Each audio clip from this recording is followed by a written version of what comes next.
You're listening to Leadership Powered by Common Sense with your host, Doug Thorpe. Here's Doug. Hello again, everyone. This is Doug Thorpe, and you're listening to another episode of Leadership Powered by Common Sense.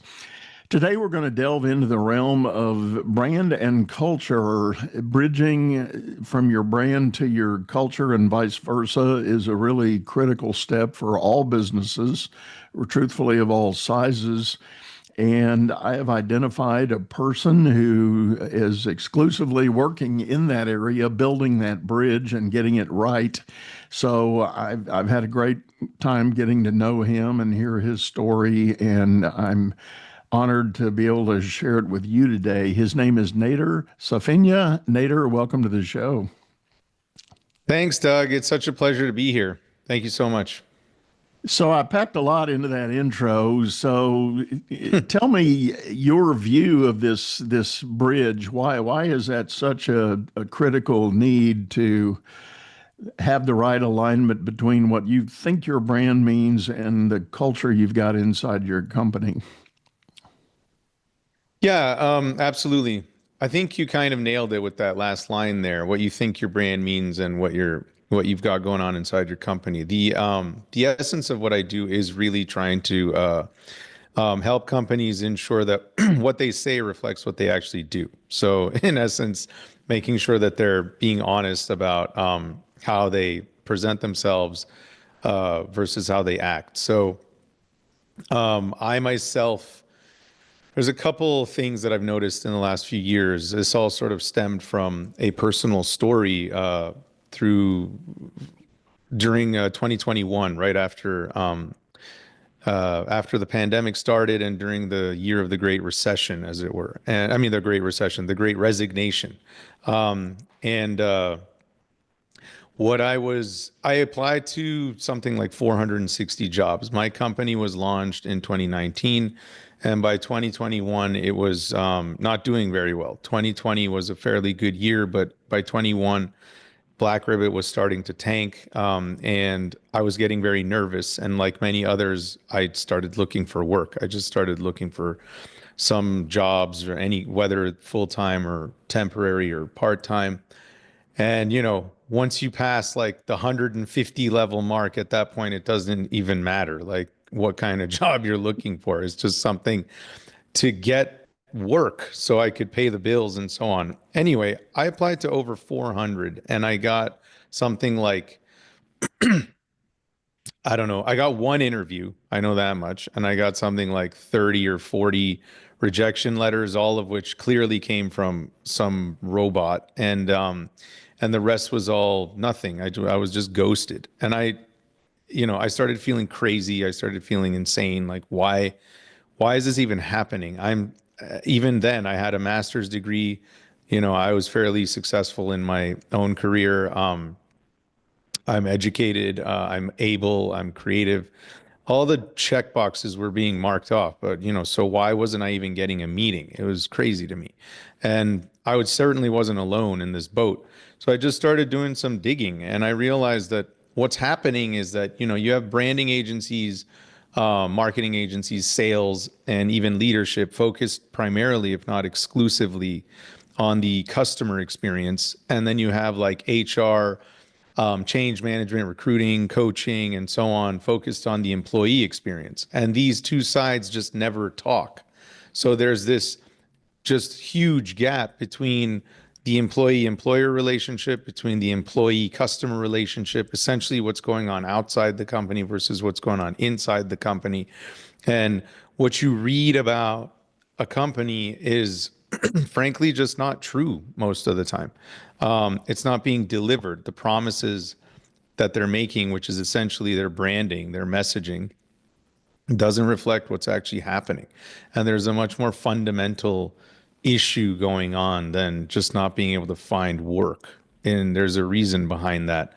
And I believe that the catalyst in solving that problem is really understanding fundamentally what the truth is in this company and making sure that these companies are able to put people first in the way that they claim they do, in a way that not appeases, but smoothens the experience that people like job applicants have with an organization. Doesn't mean they have to get what they want. It just means that they have to be honest so that people don't feel insane when they don't hear from them.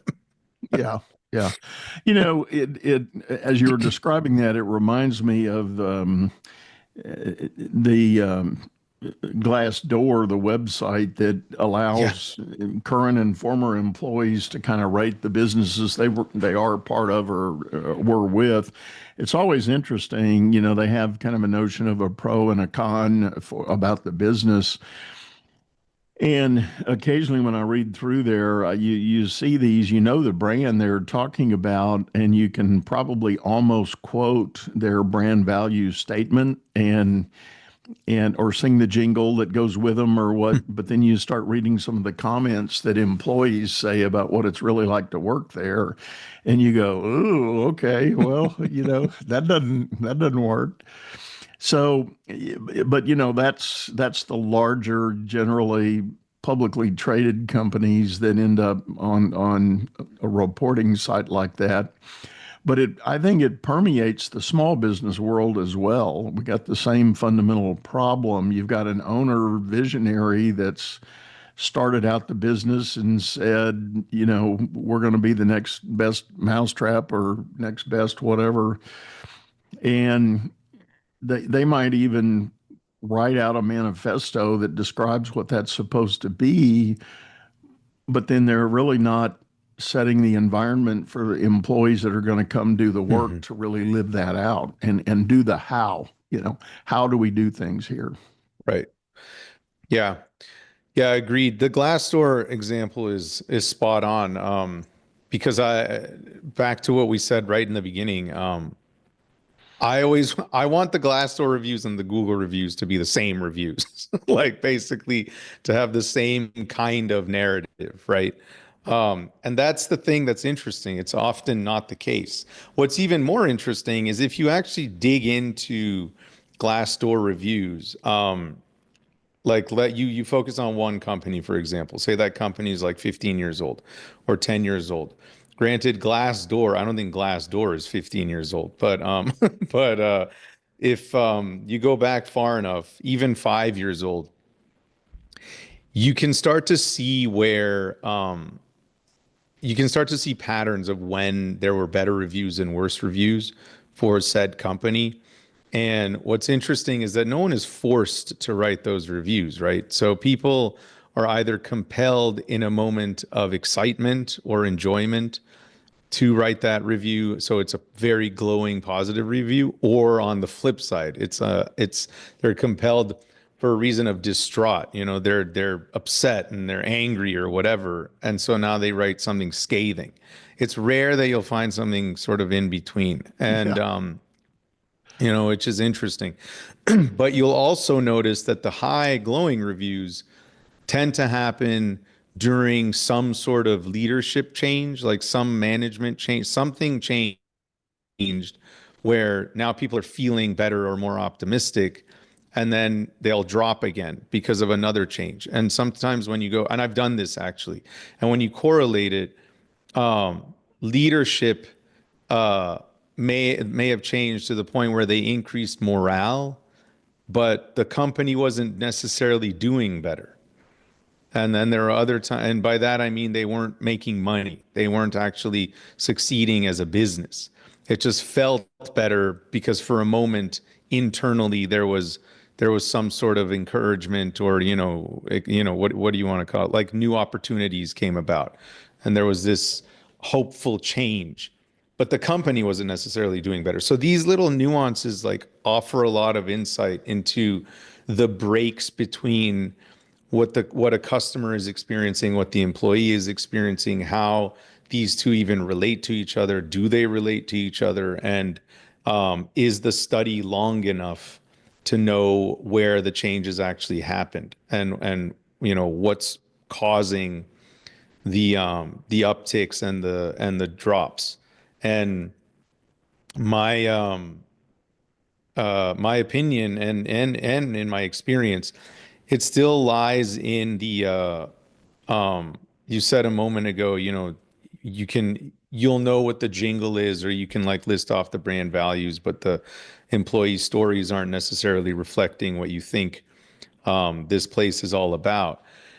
And in my experience, you know this as well. Data shows that the more productive and the more engaged your employees are, then, bottom lines will go up and customers will be more satisfied. And there is this very clear sort of bridge between what's happening outside the company and what's happening inside the company. But that requires nurturing, that requires consistency, that requires like reliable consistency in that kind of growth. Otherwise, I worked for a company where in 9 years, I had 5 VPs of marketing. 5 in Yeah. 9 years. Yeah. That means one person wasn't there for 2 of them. Right. Right. No, I think this does apply. And as you were describing that, I even think of the small privately held company like some I've worked with in the past. And even, for instance, I worked with one owner of a landscaping company, and, he had a good sized crew. I think he had about 16 or 18 employees, and they were out doing multiple things, multiple projects.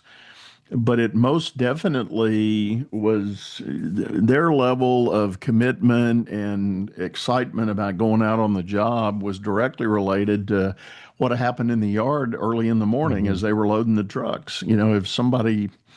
If a supervisor was chewing them out for something, they weren't going to have a happy day, and, Yeah. and so you've got a homeowner who has paid for this project or this work to be done. They feel it. They feel the Yeah. team showing up with an attitude. And, depending on the homeowner's personality, they may think the attitude's pointed at them, but, it's not, but it's an attitude nonetheless. And that backs up and spills over onto the reputation of the business. The homeowner says it really wasn't enjoyable to work with this company. Right. Yeah. Which is the brand, right? The Which is the reputation of brand, the right? business is the brand itself. One great misconception is that, Doug, is that we as brand strategists are creating the brand. We use that phrase, we're creating brands, we're designing brands, because it's something that's understandable. But brand strategy, as strategists, strategy is a map at the end of the day. We're creating a plan to create something, to ultimately influence something. We only have the power to influence how people feel about something, but it's up to the audience to create the brand, right? Like what they say about you, as Marty Neumeier said, a brand is a gut feeling about a person, place, or thing. It's a gut feeling about something. And just like we as individuals act a certain way, dress a certain way, talk a certain way, smell a certain way, and so on, all of these things impact how people feel about us, and what they tell others about us, and how they talk about us when we're not in the room. It's the same thing with an organization. It's just slightly more complex.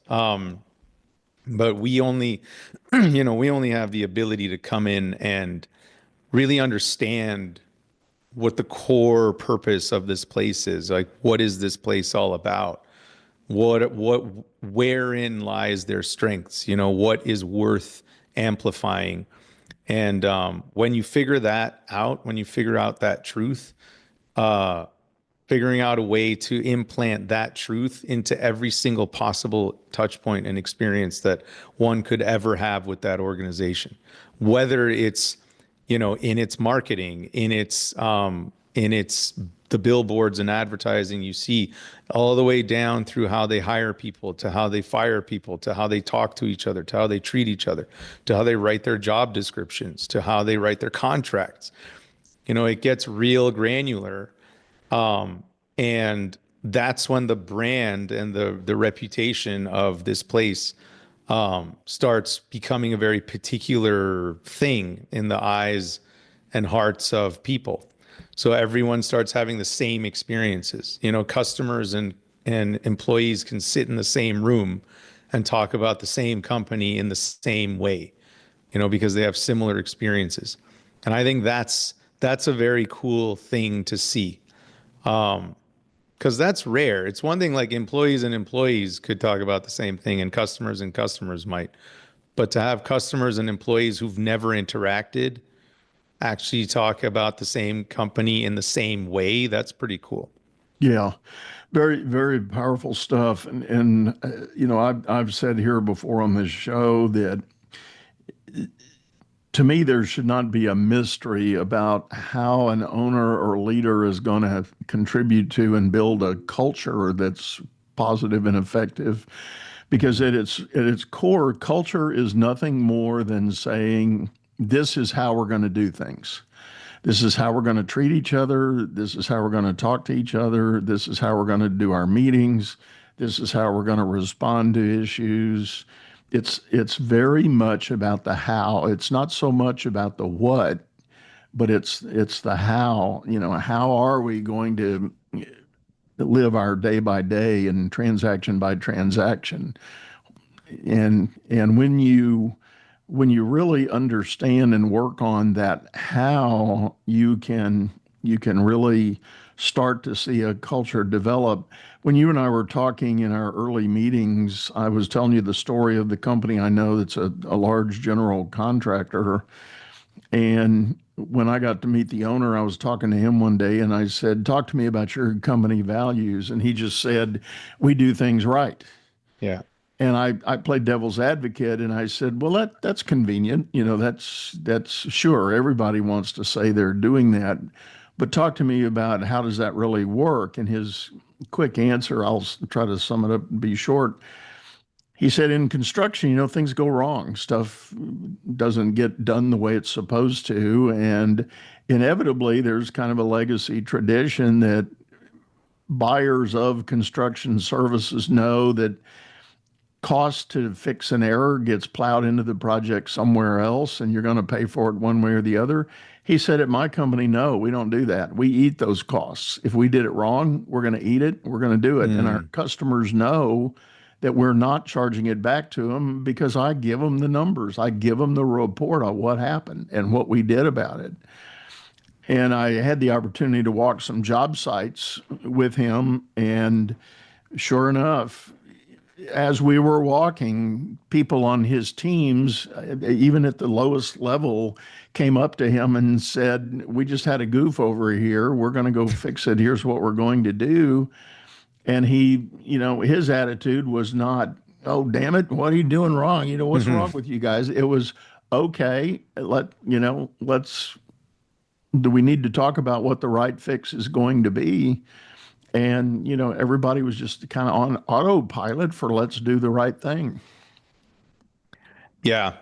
And it's so like what stands out to me about that story is that the teams were they were embodying that. They were already bought in. So anyone you essentially spoke to that you passed would say the same thing. And I think that's the beautiful part. And the fact that their customers know it as well and the employees know it. There is this holistic buy-in, and that's what you're trying to accomplish. And in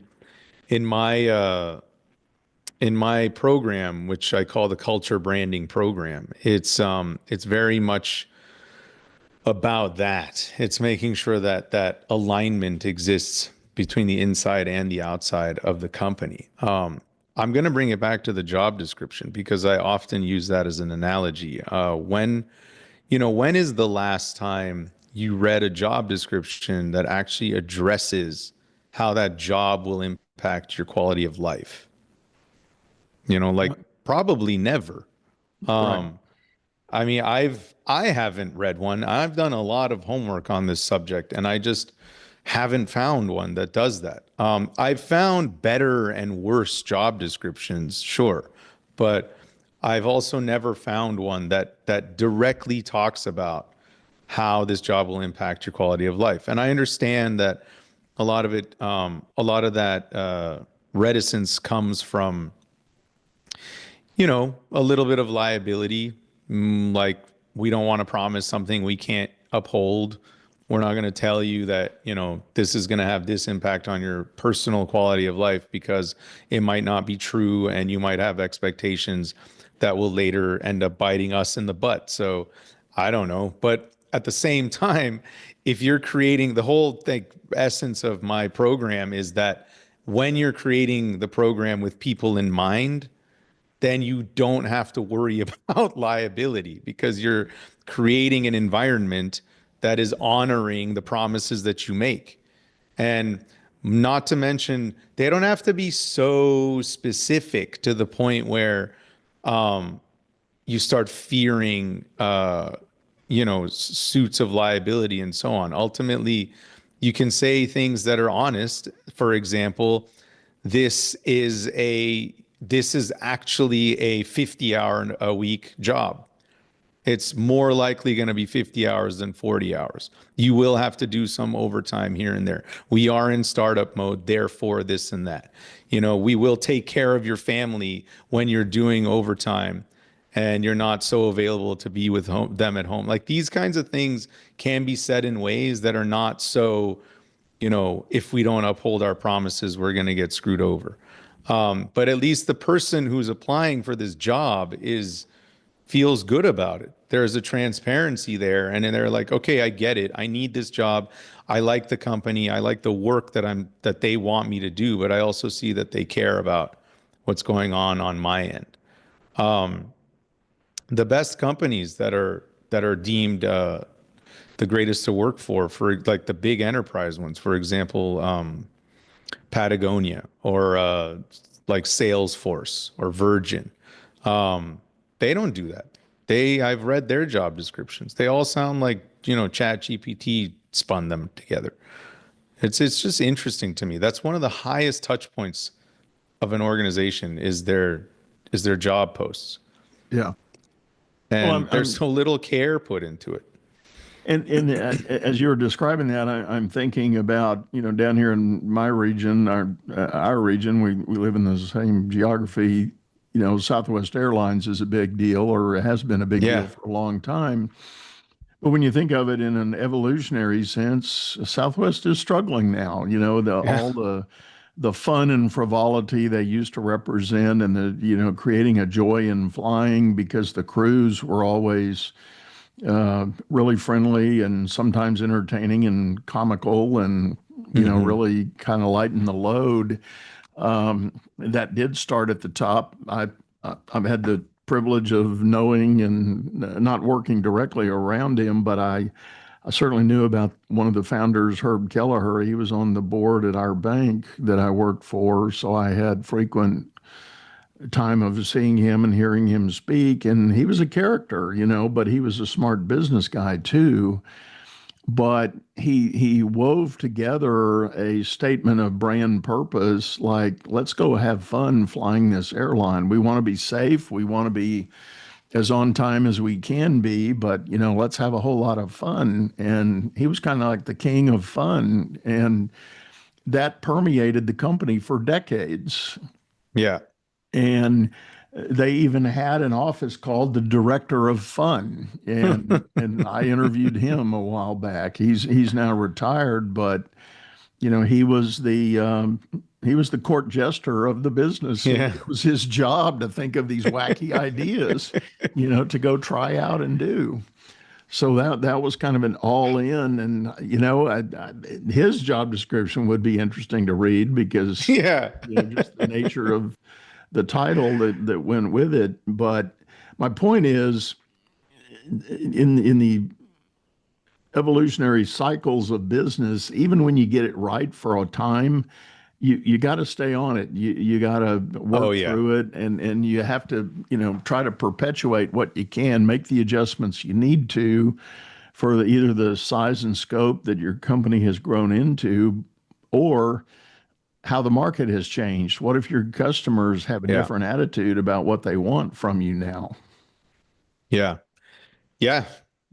Ding, ding, and ding. Yeah, absolutely. That's exactly that's what it is. It's consistent nurturing, like, the term founders syndrome. Like there's a very old term, and there are those founders that start up a company for all intents and purposes, like they're going against the grain, but they happen to be at the right place at the right time with the right idea, and it's something the world needs in that moment.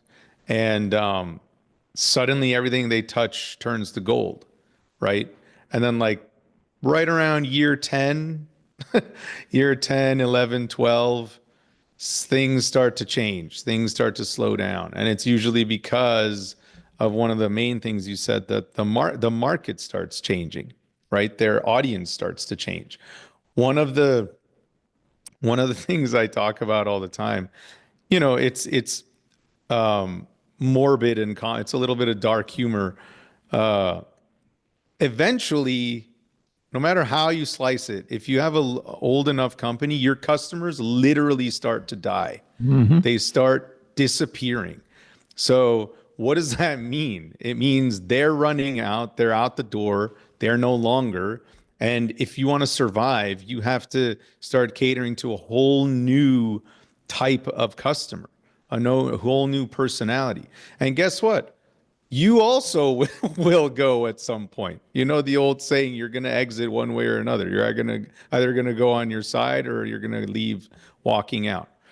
And it's important that we're aware of this reality. Ego is such a big player in this thing, and we need to, as leaders need to really be very self-aware in the changes that happen, to listen to the market, to listen to their customers, to listen to their employees, to listen to what generations are talking about.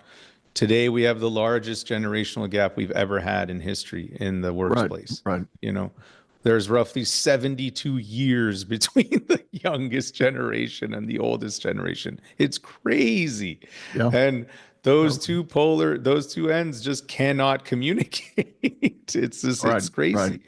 And So let's, if I may, for time's sake, let's kind of wrap up here. I'm going to give you a hypothetical, and so I'm a company owner. I'm a mid cap. Let's say I'm cranking at 8 to 10 million a year topside revenue, and I call you and I say, Nader, I want you to come in and help me. I'm starting to feel the separation between what I would like to represent in the marketplace as a brand and how my people are really feeling it. I'm aware enough to know it's there. I don't know how I want to fix it. Where do we start?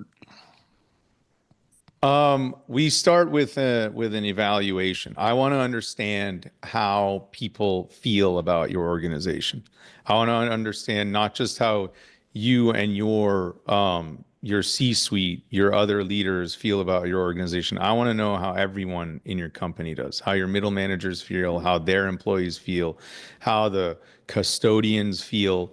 I also want to speak to your customers. I want to understand if how they feel matches at all what your employees feel, any sort of partners that you have, and so on. That's the first thing I want to know. I want to know how people actually perceive your company as a place to work for and as a place to buy from.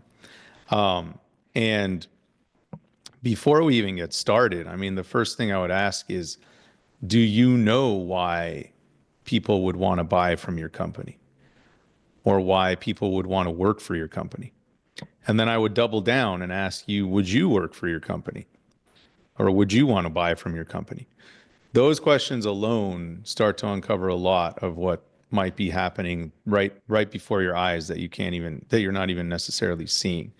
And then going deeper through those evaluations really start to uncover some serious truths that just simplify how to move forward. It's nothing necessarily bad. It's just understanding what's going on honestly, so that we can begin to remedy it.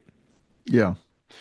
Well, and there are obviously a lot of combinations and permutations of scenarios, but I can think of companies where the employees were wildly happy about working there, but the customers weren't feeling it. They service maybe commitments were slow and non-effective or missing the mark, but yet internally the team was really happy, really, Yeah. really excited to come to work every day, but they weren't being given the right challenge on accountability for delivering to the customers, delivering, Yeah. the level of service that customers were really looking for. And, obviously that's a problem. You know what's interesting about employee satisfaction is when it's inconsistent, is when you have some employees who are over the moon and others who just feel so disenchanted. And depending on the size of the company, it makes it even more interesting. And that just raises the simple question of why is that? Is it employees with longer tenure who are more excited or less excited? Is it the newer employees who are more excited or less excited? It speaks a lot to the environment, and that usually speaks to a toxic workplace. If it's inconsistent like that, it usually points to like favoritism, for example. Right. Well, and I think it goes back as well. One of your first points, you said a lot of times you see these changes in the scoring based on leadership changes in the business. Hmm. And for privately owned companies, there's nothing more significant of leadership change than a generational handoff. Maybe the Yeah. owner founder is ready to retire and he has a child, man or female, male or female, that wants to come in and take over the business. And there's a whole different dynamic. Now, that can work plus and minus. I'm thinking of one story of a lady that was actually a guest on my show. Her dad had started the company, and she had come in after college to help him out a little bit. And everybody in the company fell in love with her, but it turns out didn't really like the old man. And Mm. when she decided to leave and go pursue some other interests, the employees banded together and signed a petition that said, "Either bring her back or we quit." Wow. And Okay. the story had a great ending. The owner, founder, the dad, I guess, talked to his wife, and one night they invited her over for dinner, and they had framed the petition. I mean, it was a literal signed little handwritten paragraph of "Get her back or we quit," and signed by all the employees. And down at the bottom, he and his wife had signed it, and they presented it to her. And he said, "I want to make you a deal. I want the company to be yours. I'm willing to step out." Wow. And you know, I I'm telling you that because I know that's the only term under which you'll come back. So here it is. And she did. Did she take, she took it? Okay. Wow. Right, That's right. She amazing. took it, and she's pretty well now. This is a number of years ago since that happened, and she's pretty much 4x the company.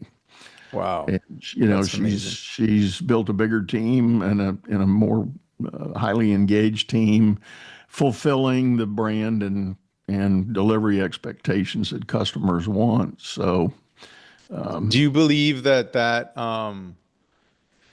do you believe that she's set it up in a way that when she does finally step out, the company will continue yeah, at that rate? she has continued, or she knew the wisdom of building a management team around her where it wasn't going to Hmm. be, the owner being the bottleneck and being the pinch in the hourglass. Yeah.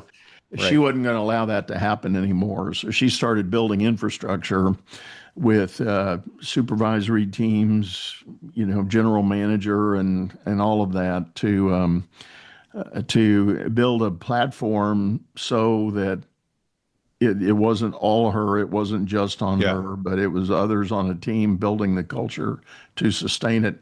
And now, she has a very valuable asset that could be acquired, for good money. Yeah, that's so cool. I think you and I agree on this when we were talking last time. One philosophy that I try to instill always is build the company as if you're going to exit, even if you don't plan to, right? Because then you're just consistently working on optimization in every capacity Right. whatsoever, Right. so that all your T's are crossed and all your I's are dotted all the time.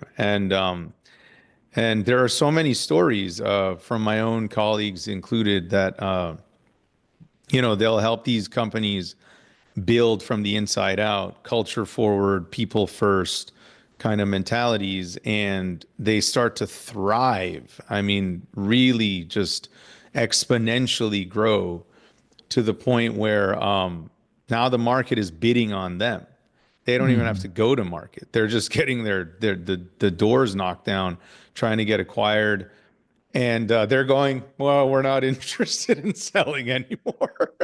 Yeah. Like, I love those stories. I know.